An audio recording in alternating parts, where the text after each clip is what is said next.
Hi, my name is Sai Ganesh. I lead brand and marketing at Dunzo. Dunzo is a hyperlocal delivery startup based out of Bangalore.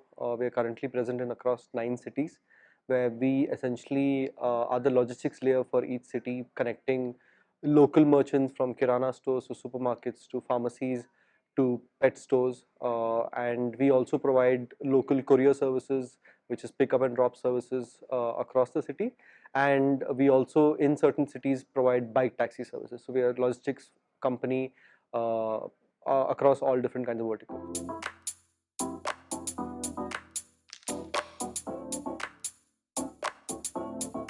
So one of the key things for Dunzo is really to hack moment marketing, right? What we are seeing more and more is that users want to see content that they want to engage with, and they don't want to see ads. It's like a Netflix world that we are getting into, where nobody wants to see ads and everybody wants to see content.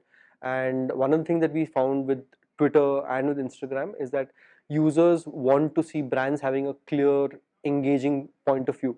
I'll give you an example of old world. So in the olden days of TV, the main passion points for politics, sports, Bollywood, music, and high energy kind of content. On social media, it's largely humor led, or it's inspirational, or it's a certain kind of lifestyle, right? And with Twitter, we figured out that if humor is a larger passion point, then being witty, cute, wordplay related, this is the kind of content people like to engage with. On Instagram, on the other hand, people want to engage with good design, good rich imagery. If you're in the category of food delivery, then people want to see good rich images of food and travel and so on, right? So we're just making content that people want to see. During the entire Game of Thrones season 6, we used to wake up every morning 6:30 in the morning, watch a Game of Thrones episode. By 7:30, have 5-6 ideas on what Dunzo's take could be on that day's episode, and then put that content out there. And it's an engine, right? It doesn't happen by chance. There's a lot of work. When the whole Swiggy welcome post that we did, we had like close to 18 different options, memes on Bollywood movies, and then we figure out one way to do this would be like a cute, witty, welcoming, because people love brands which are authentic, right? When they sort of take on with each other, have a nice little chat with other brands, with users, and not just a template saying that we appreciate your feedback and we will get back to you, kind of a thing. So that's what we figured, and that's what people want to see. So we make what people want.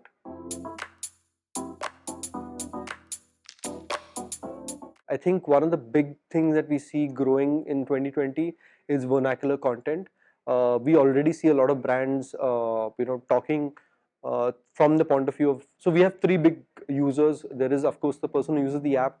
There is the partner who's delivering things to the user, and then there's a merchant side of things, right? And one of the things that we're seeing with especially merchant, user, and partner is that vernacular content, which means that if I'm operating in Pune and Bombay, Marathi content and not necessarily English content. If I'm operating Chennai, Tamil content. So influences of that language, those kind of passion points is what I see big growth happening in this year.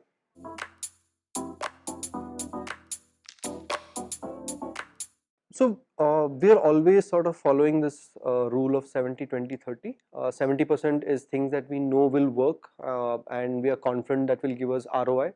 But at the same time, 20 and 10%, we are always trying out new things. So when we launch in different markets, we're trying out experiments through different channels, through different mediums of creating awareness. So one of the challenges that Dunzo has is that people don't understand the concept of send packages.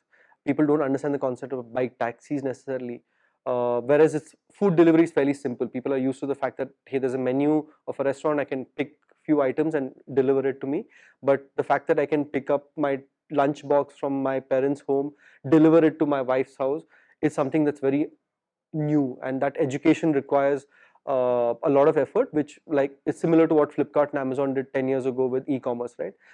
So our biggest challenge is educating people. At the same time, each different city has its own take.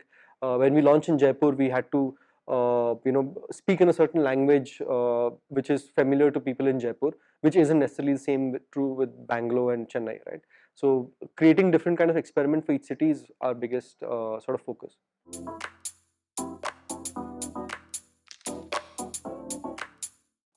Honestly, it's a very big challenge because this is a team that's made up of multiple people of different backgrounds. So we have the designer who's a vocalist for a rock band, right? There's a illustrator who's a fairly popular celebrity on Instagram, and then there are people who. So our copywriter last week was at a conference where Nobel laureates were speaking about how to help the society, and she's talking about how to use social media with good copy. So one thing I always believe is that giving them room to do things that they love. So Abhish Matthew, the comedian, talks about how you should cook for the kitchen and cook for the soul. And we try and follow 80-20 principles, saying 80% of the work that you do should be very tactical, business oriented, ROI driven, but 20% of the work that you should do should make you feel proud. You should be able to put on a portfolio, and give that freedom to our teams. Otherwise, they're going to burn out, right? So giving that freedom to do things that you love and the things that work is important.